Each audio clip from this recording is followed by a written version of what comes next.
uzi ikibazo cy'abakobwa beza bibyuki nyine benshi bari hariya hanze, ikibazo cyabo ni uko bagira imyitwarire mibi nta disipurine, hanyuma bagatekereza ko ngo abasore n'abagabo ngo babashaka. Ariko mwa bakobwa mwe hari ikintu kimwe mutazi, buriya attention na intention biratandukanye. Kukuba umuntu yakubonye akumva arakwifuje cyangwa se akakugirira irari bitandukanye no kuba mwahura akagushaka akayishaka ko uba umuntu wo mu buzima bwe.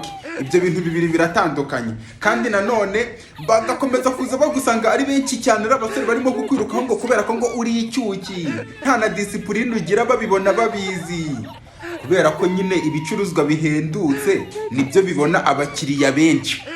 Nta kibazo, komeza witwara uko nguko kuva mu kwa mbere kugera mu kwa 12, umusaruro wabyo uzawubona nutita ku myitwarire yawe. Ntabwo ndi intungane.